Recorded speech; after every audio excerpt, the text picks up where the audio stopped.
Phone کرتی ہوں اس کو.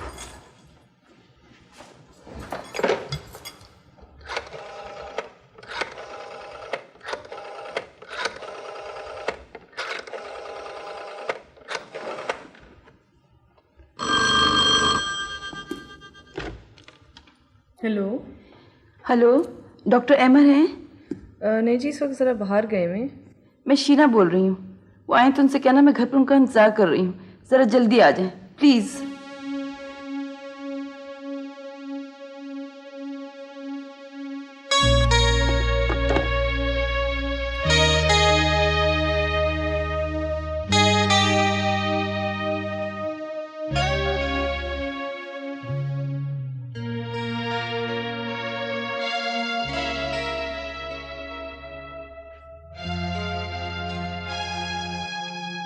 سنیے، عرض کیا ہے منتظر کب سے تحیر ہے تیری تقریر کا. بات کر تجھ پر گما ہونے لگا تصویر کا. تشریح کیجئے بمائے سیاق و سباق. 5 نمبر صفائی کے. ہائے ہائے، اتنی بے دردی سے اپنی مسکراہٹ کا قتل مت کیجئے، گناہ ملے گا. کیا ہوا؟ کوئی تازہ آفت آسمان سے نازل ہوئی یا وہی پرانی والی آفت کے آفٹر ایفیکٹس؟ بائی دا وے، یہ آفت زدہ علاقہ صاحب ہیں کہاں؟ معلوم ہوتا ہے آندھی بڑی تیز تھی، سارے تار اکھڑ گئے، رابطہ بالکل منقطع ہے. سنا ہے کہ ڈیڈی نے منع کر دیا. واہ، کیا جوابی تیر مارا ہے. داد دیتا ہوں. ذکر اس پریوش کا اور پھر بیان تیرا. ویسے بات سنیے، اس پورے شہر میں کوئی آدمی ایسا نہیں ہے جو ان کو بتا سکے کہ ڈاکٹر عرفان جیسا ہیرا ان کو مل ہی نہیں سکتا.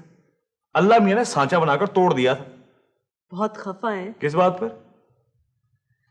ایک تو اس بات پہ خفا ہیں کہ بابا نے غلط بیانی کی. اچھا.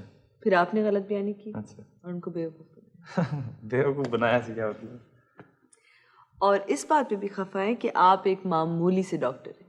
ارے ان کو سمجھائیے کہ ایک انتہائی معمولی ڈاکٹر کے اندر بہت سارے جوہر چھپے ہوئے ہوتے ہیں. انہیں کیا پتا کہ کل میں ڈاکٹر سلیم الزما صدیقی بن جاؤں، ڈاکٹر عبدالسلام بن جاؤں، آئنسٹائن بن جاؤں، ڈاکٹر کیوری بن جاؤں، سلما آغا بن جاؤں. یہ غلط ہو گیا، اینڈ والا کاٹ دیجیے گا، سوری. مت ہنسو اے دنیا والو، کہیں زمانہ تم کو مجھسا نہ بنا دے. جی ویسے تو زمانے نے آپ کے ساتھ بھی کافی گڑبڑ کی ہے. بائی دا وے، آپ ڈاکٹر احمد کو سمجھاتی کیوں نہیں کہ گڑے مردے مت اکھاڑا کرے، پرانے قبرستانوں میں گھومنے کے بجائے حالات حاضرہ پر نظر رکھیں. یہاں بھی کافی چیزیں اچھی ہیں. میں بہت بھی جاتی مجال ہے جو آپ جائیں گی میرے کہنے پہ. میں تو پتہ نہیں ایسے ہی بک رہا ہوں. وہ میری تو وہی حالت ہے کہ بک رہا ہوں جنوں میں کیا کیا کچھ. یہ بتائیے کہ میں کروں کیا؟ انجی سے پوچھیں. انجی سے پوچھیں؟ خواب میں پوچھوں؟ گھر آ جائیں. گھر آ جاؤں. وہ جو ڈیڈی ہیں ان کے، انہوں نے کہا تھا کہ اگر آئندہ شکل نظر آئی تو کتے چھوڑ دیں گے. کتوں کے ہاتھ میں مرنا نہیں چاہتا. میرے گھر آ جائیں. ہاں تو ایسا ہے کہ سموسے، گلاب جامن، کلا کند کے علاوہ ہر چیز رکھیے گا بس. ٹھیک ہے.